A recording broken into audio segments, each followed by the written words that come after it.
Olá pessoal, o nosso bate-papo de hoje é com o Thiago Rigg.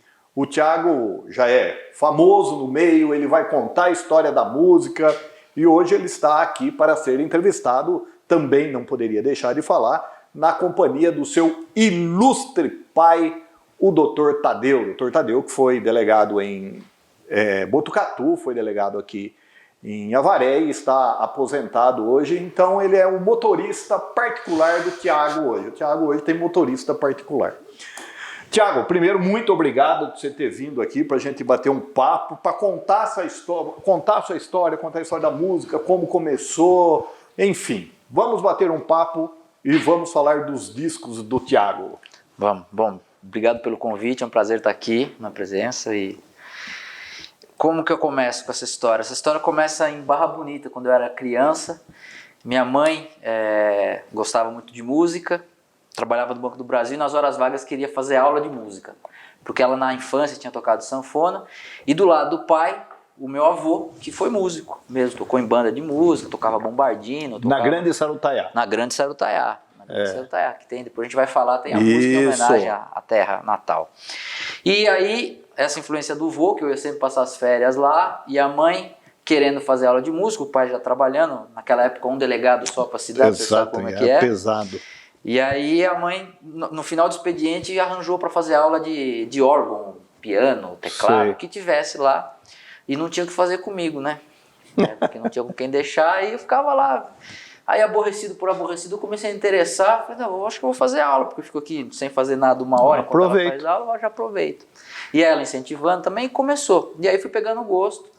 E aí fiz um tempinho de aula lá, quando a gente estava ainda morando em Igaraçu Tietê, Barra Bonita, né, com o professor local, o Américo. O Américo está até hoje lá dando aula. E aí foi. Aí, quando a gente veio para Botucatu, continuei nessa história de fazer as aulas particulares, aprendendo a tocar violão, depois queria tocar um pouquinho de guitarra. E fui seguindo, aí adolescência, depois acabei indo para a faculdade, quando chegou a hora da faculdade, decidi fazer faculdade de música. Tinha um grande dilema. Meus dois dilemas foram o seguinte: quando eu era moleque, queria jogar bola. Sei. Aí ou era bola ou era guitarra, ficava naquele dilema. Daí a bola foi ficando de lado, não deu certo, não foi, guitarra. Aí depois, quando era para fazer faculdade, vou fazer faculdade de história ou vou fazer faculdade de música? Prestei as duas, não, eu vou fazer música primeiro. Aí fiz música na Unicamp, música popular. Um curso muito interessante, muito bom. Como que é esse curso? Ele é um curso bem vasto. Ele não é um curso, como ele é um curso de música popular, você tem vários instrumentos. Então, na minha turma tinha gente tocando guitarra, tocando bateria, tocando, enfim, todos isso, gaita, saxofone. E aí é um curso que abrange essa vertente da música popular, né? Um curso de música universitária, ele tem, você pode estudar composição, regência para ser maestro, instrumento de orquestra, né, todos os instrumentos de orquestra, e música popular, que abrange essa ideia da música popular do mundo. A Unicamp, ela foca mais na música brasileira, né, na MPB, no choro, né, na minha época tinha um movimento de chorinho muito forte, que a Avaré é forte em chorinho também. Sim. Nos bastidores estava falando do Altino, do pessoal de Tatuí que está por aqui. Então tem essa, mas também estuda a música do mundo. Então a gente vê alguma coisa da música norte-americana, então o jazz, alguma coisa de música popular da Europa. Então assim, é um curso muito abrangente. Mas que eu já disse para você, em relação à música, minha ignorância é só 100%. Quando você fala em música, vocês estudam a letra, estudam o equipamento, o que é estudar? Estuda tudo. Por exemplo, tem tantos cursos técnicos, essas partes mais técnicas, né, as aulas de aprender rítmica, de aprender harmonia, os elementos da música, então, melodia, harmonia. Aí a gente vai estudar a história da música, e aí tanto a história da música europeia, que a gente chama de música clássica, né, que é a música de concerto, a gente estuda essa música, estuda a história da música popular, que daí tem essas vertentes, história do samba, história do jazz, história do tango, a gente vai, né, cada um vai direcionando. Depois tem também as aulas de equipamentos, porque é isso, né?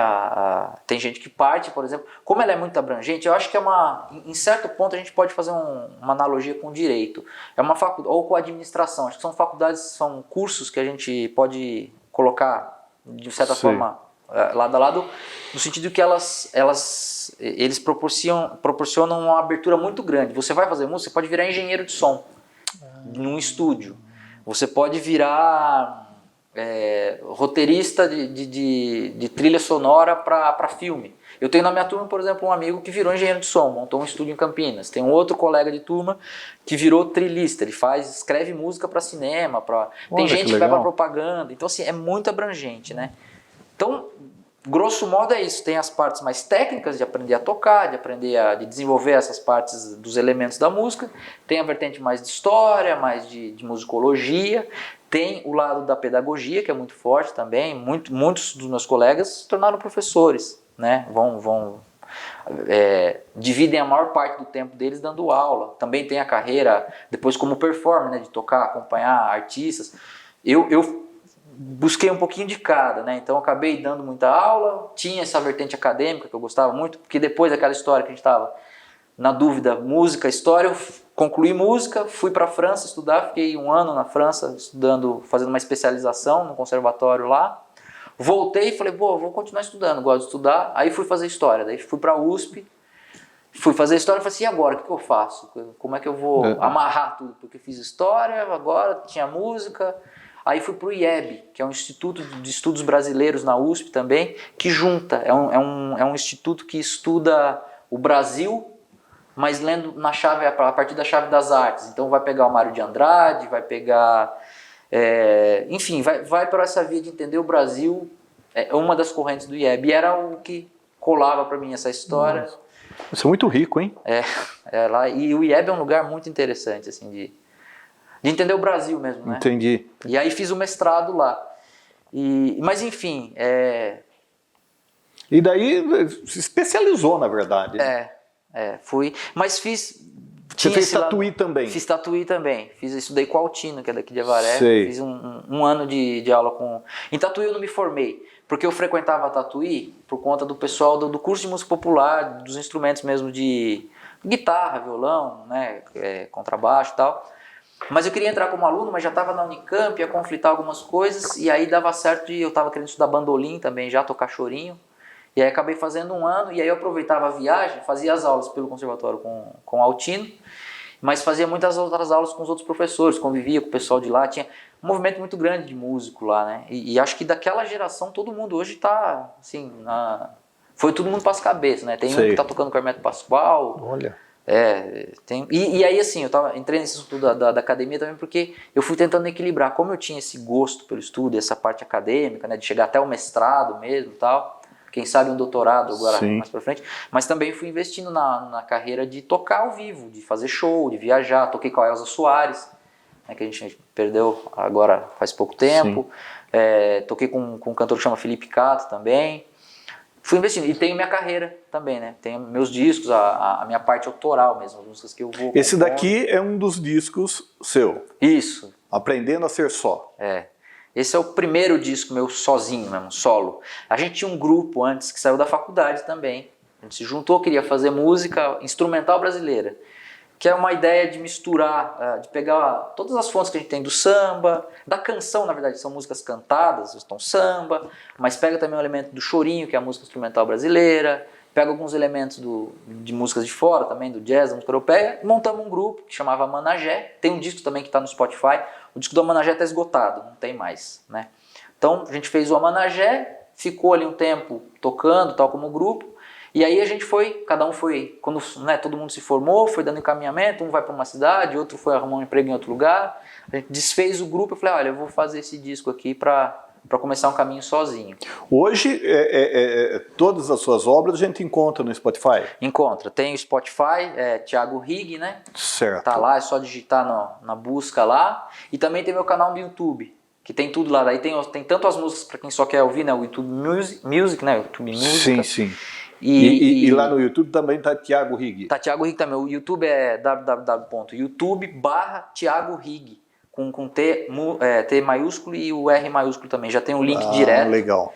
Acho o canal. E aí, além das músicas, tem também os clipes, os vídeos da gente tocando. Né? Quais os instrumentos que você toca?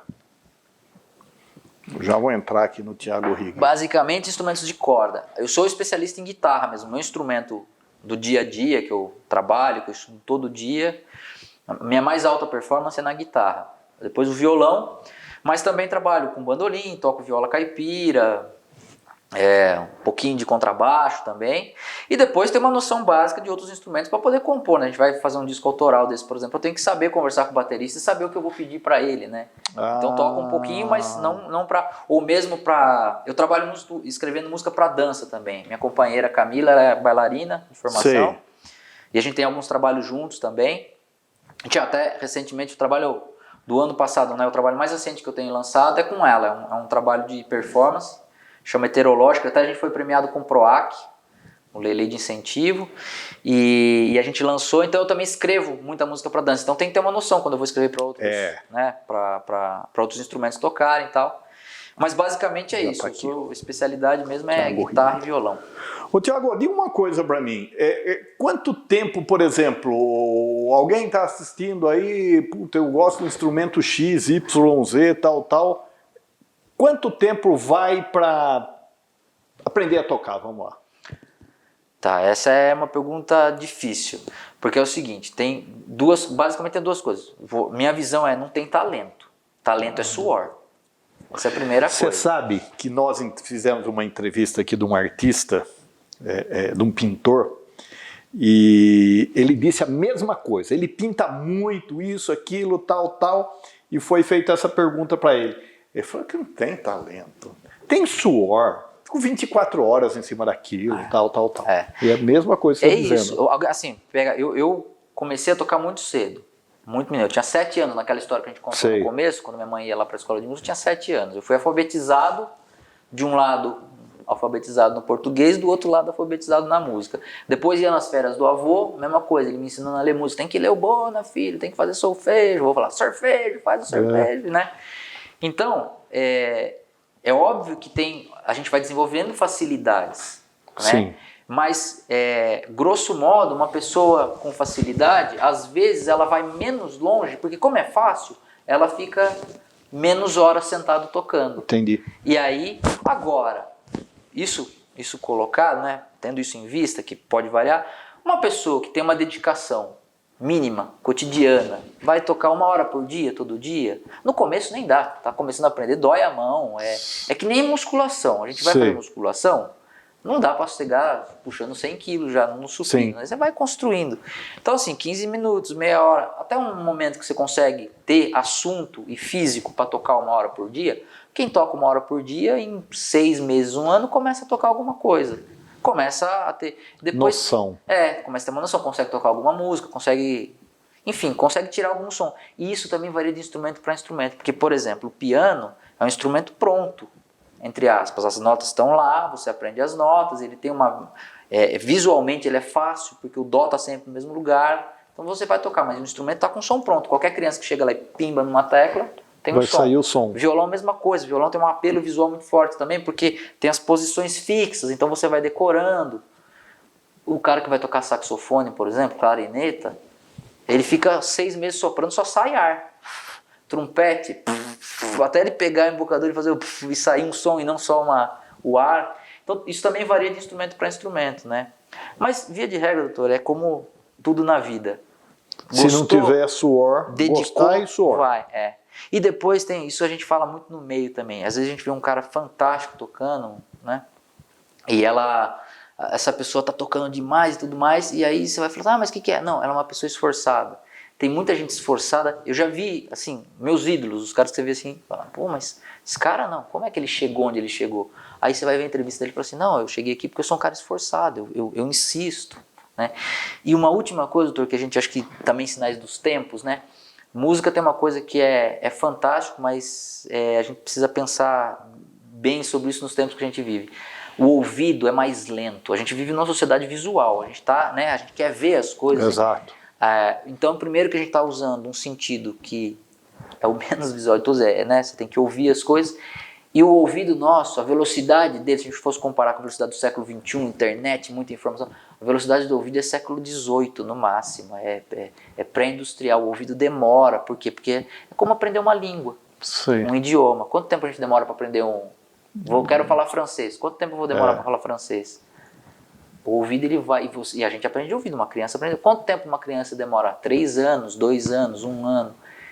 A música, nesse sentido, ela é mais lenta. Então, às vezes, a gente está ansioso, eu quero tocar. Não, então, Calma. Então, calma, você vai conseguir. E aí, quanto mais a gente ouve... É como tudo, então, né? É. Você começa e depois suor, trabalha, vai, e aí você consegue chegar num ponto, e quanto maior for a dedicação, melhor. Exato. Será. E aí, como tudo vai ficando mais fácil, né? Sim. Aí o esforço, a gente nunca parte do zero, né? Você vai sempre construindo. Legal, então. Agora vamos ouvir, então, uma música aí tocada pelo Thiago.